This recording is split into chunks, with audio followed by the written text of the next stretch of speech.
Alright, and we're just going to finish up that last question on homework number 103. All the way down, whoops, I don't want that yet, all the way down at the bottom, number 7.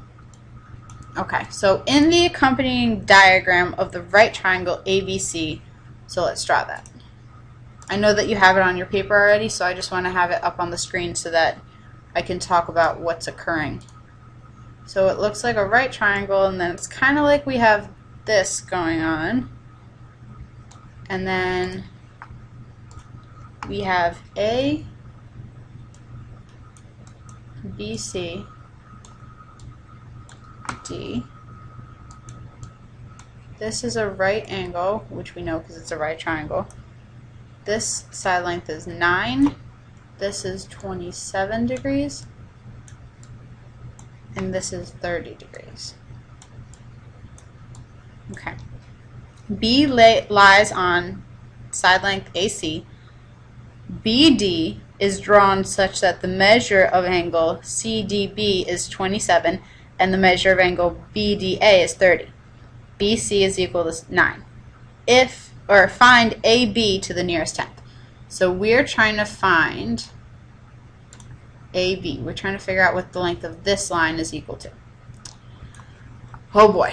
So, I mean, if you didn't know the trig apps that I just taught you, this question would be so hard, probably, possibly impossible. It's already difficult to deal with as it is. So let's think about this logically. We need to figure out what this side length is equal to.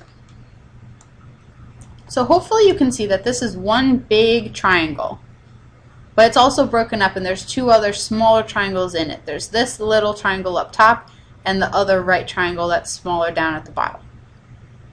So we need to use that information somehow to figure out what side length x is. I always tell the students, figure out what you need to have and then figure out how to find that information. So I know just by looking at this triangle that this is side length x and that this is angle 30. So when I have a side and an angle that's across from it, I'm kind of thinking in my mind maybe I'm going to use the law of sines because, you know, the sine of this angle divided by that. But in order to use the law of sines, I'd need to have another angle and another side length. I'm certainly not going to use the law of cosines because in law of cosines I'd have to know what that side length was and I'd have to know what that side length was, so we'd have all three side lengths and then it would just be harder. So what I'm going to do is try to figure out what this angle is and what this side is, and then I can use the law of sines. Sine of this over that is equal to sine of this over that. So hopefully that makes sense, gives you some sort of direction of where I'm going. Okay, so let's think about this. I want to figure out what this angle is equal to. Well, I know that this is 90, and I know that this angle is 57 degrees, because if I add together both of those. So if I look at that whole big triangle, I know that in the big triangle it has to add up to 180 degrees.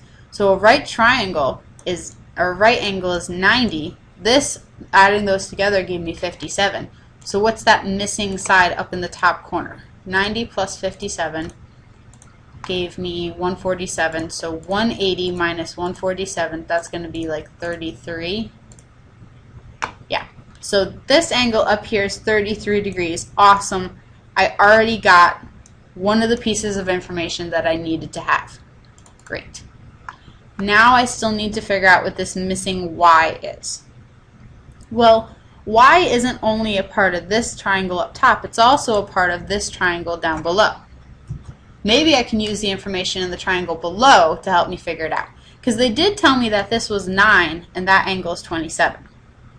And I know what this angle is. So you know what I think I'm going to do? I'm going to use the law of sines in this smaller triangle to figure out what y is. Because I know that this is 90 and I want to find the angle across from it, and I know that this is 27 and I have the angle across from it.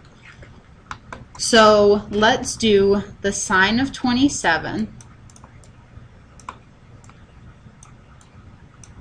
divided by 9, because that's across from it, is equal to the sine of 90 which is just 1 by the way, divided by y.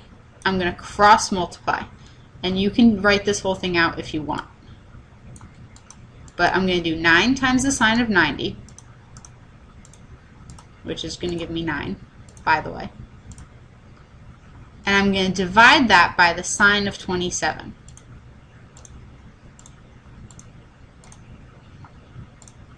So side length y right here is really 19.824. Now, that's what this is equal to, which is awesome because that whole point was I wanted to use this angle and that side and do the law of sines again to figure out what x is, because the whole point is to figure out what x is. So I'm going to use a different color over here so we don't get confused.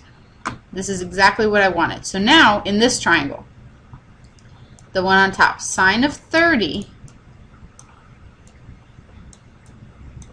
divided by x, that angle, divided by this, is equal to the sine of 33 divided by y.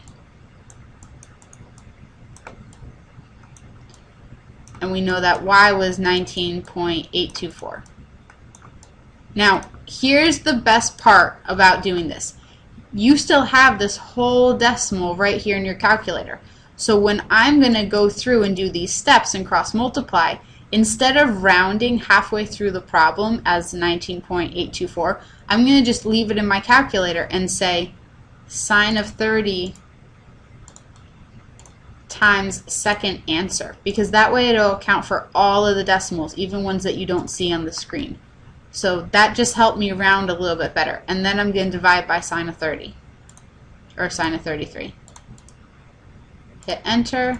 X is equal to 18.199.